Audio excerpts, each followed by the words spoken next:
अच्छा, तो हम लोगों ने पहला फोर्थ और थर्ड टॉपिक, फोर्थ चैप्टर क्या पढ़ा था? हमने पढ़ा था इधर फोर्थ चैप्टर में हमने पढ़ा था कि करंट की वजह से हम क्या बना सकते हैं? मैग्नेटिक फील्ड, है ना, कि करंट कैरिंग वायर हमेशा क्या बनाती है अपने को? Magnetic field. वैसे हमारे पास एक टॉपिक आता है that is known as the electromagnetic induction, इसको बोला जाता है ईएमआई। हमने एक टॉपिक पढ़ा था EMF. EMF is the electromotive force. EMI का मतलब होता है इलेक्ट्रोमैग्नेटिक इंडक्शन। इलेक्ट्रोमैग्नेटिक इंडक्शन क्या एक्सप्लेन करता है? कहता है आपने ये चीज पढ़ी है कि current carrying conductors always make a magnetic field around it. तो क्या इसका रिवर्स हो सकता है कि अगर एक वायर हो जिसमें कोई भी सोर्स ना हो, एनर्जी का, पावर का या पोटेंशियल का सोर्स नहीं हो, लेकिन उस वायर में करंट बने, किसकी वजह से? मैग्नेटिक फील्ड की वजह से। इससे पीछे हमने पढ़ा current produce magnetic field around it, है ना। अब हम उल्टा पढ़ेंगे कि क्या बोलता है, क्या मैग्नेटिक फील्ड अगर किसी वायर के अराउंड दी जाए तो उसमें क्या करंट बन सकती है? तो हमारे पास एक साइंटिस्ट था that is known as the Faraday. Faraday was the first who has given the idea of electromagnetic induction. ठीक है, इसमें यहां पे पहला बात करते हैं फैराडे का। फैराडे ने क्या कहा था कि अगर एक वायर है, अगर उसमें कोई भी पोटेंशियल नहीं लगा तो भी आप उसमें क्या बना सकते हो? करंट बना सकते हो, लेकिन किसकी हेल्प से? By the varying magnetic field, by the varying magnetic field. एक सिंपल एक्सप्लेनेशन देता हूं इसकी। What is electromagnetic induction? Electromagnetic induction क्या होता है? The phenomena of producing electric current due to varying magnetic field, due to varying magnetic field क्या करनी चाहिए? वेरी करनी चाहिए। किसमें? The phenomena of producing electric current.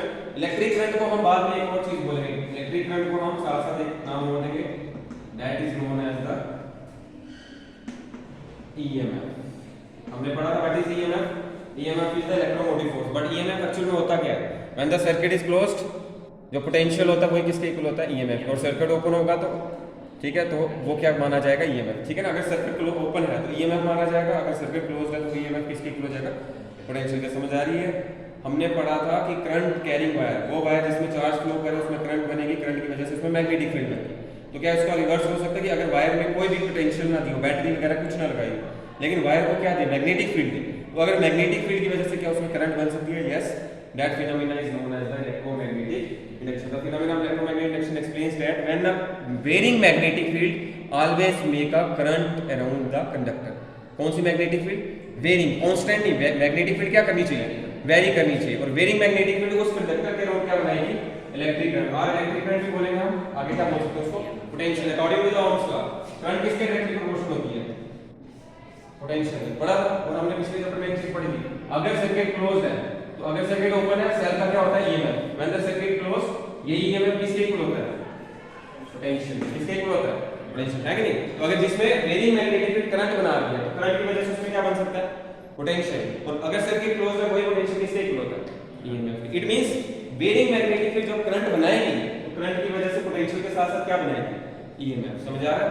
So this phenomena is known as the electromagnetic induction. What is electromagnetic induction? The phenomena of producing electric current और EMF due to the varying magnetic field, due to the varying. समझ आ रही है? इसकी example के तौर पे हम क्या बोल सकते हैं? इसके एग्जांपल के तौर पे हम क्या बोल सकते हैं? देखो, पता चल रहा है क्या बोल रहे हैं? एक्सप्लेन होगा लास्ट